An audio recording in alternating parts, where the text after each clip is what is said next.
जो कि पहला क्वेश्चन क्या कर रहा है, निम्न रैखिक समीकरण युग्म को प्रतिस्थापन विधि से हल कीजिए। ये हम लोग जो भी पढ़ रहे हैं दो चर वाले रैखिक समीकरण, और ये दो चर वाले रैखिक समीकरण को हल करने का कितने विधि है, 3 विधि है। पहला प्रतिस्थापन विधि, विलोपन विधि और वर्गजुगनन विधि, है ना। तो हम लोग अभी आज जो सोल्व करेंगे, जो हल करेंगे, वो कौन सा विधि से हल करेंगे, प्रतिस्थापन विधि से हल करेंगे।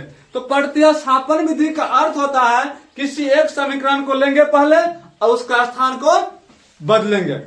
तो हम समीकरण फर्स्ट और सेकंड में से किसी एक को लेंगे।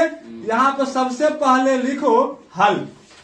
हल जो लिख दिए, समीकरण किसको लेंगे, फर्स्ट या सेकंड में से। हम फर्स्ट ले लेते हैं, लिखेंगे चूंकि समीकरण फर्स्ट से, समीकरण फर्स्ट क्या हुआ, x प्लस वाई बराबर 14। अब ये दोनों में से किसी एक को भेजेंगे बराबर कुछ साइड, x बराबर हो गया 14 माइनस वाई। समीकरण क्या, थर्ड। समीकरण फर्स्ट सेकंड पहले था ना, अब जो मान आया समीकरण किसका मान लिए, थर्ड मान लिए। थर्ड इसीलिए मान लिए क्योंकि x का मान अभी संतुष्ट नहीं है ना, संतुष्ट नहीं है तो क्या मान लिए, थर्ड मान लिए। चलिए अब लिखेंगे यहाँ पर, तथा ये x का मान जो है ना समीकरण सेकंड में डालेंगे, क्योंकि हम समीकरण फर्स्ट को लिए थे पहले ना, तो अब समीकरण फर्स्ट को लिए थे, थर्ड आया। अब x का मान फर्स्ट में नहीं डाल के डालेंगे सेकंड में। यहाँ पर लिखेंगे जो, तथा x का मान समीकरण सेकंड में देने पर, अब x का मान क्या करेंगे, सेकंड में डालेंगे। सेकंड क्या हुआ, x माइनस वाई बराबर 4 नहीं है, x का मान कितना है 14 माइनस वाई बराबर 4।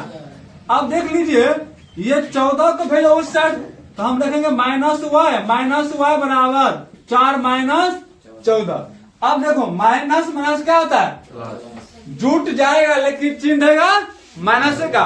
एगो वाई क्या भाई थे, 2 वाई हो जाएगा, लेकिन माइनस में बराबर 14 में से 4 गया, कितना बचेगा, लेकिन क्या चीज में, माइनस में, है ना। अब माइनस माइनस क्या होगा, कट गया। अब देखो माइनस माइनस भी कट गया, अब 2 जाएगा उस साइड, भागा हो जाएगा, तो हम वहां कहे भेजेंगे, हम इधर से काट देंगे, 2 कान 2 पंचे 10, इसीलिए y बराबर कितना आ गया, कितना आ गया, 5 आ गया।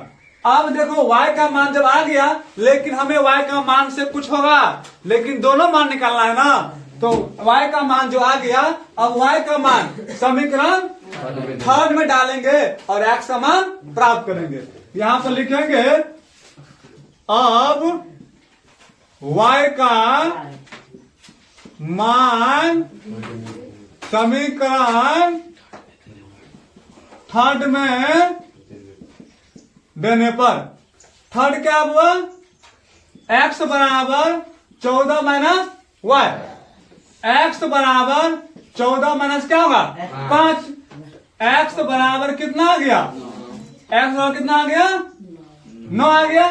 देखो यहाँ पर y का भी मान आ गया, यहाँ पर x का भी मान आ गया। अब दोनों मान जब आ गया, यहाँ पर लिखेंगे लास्ट में, अतः x बराबर 9 तथा y बराबर 5। ये देखो तो इतना आंसर है कि नहीं है,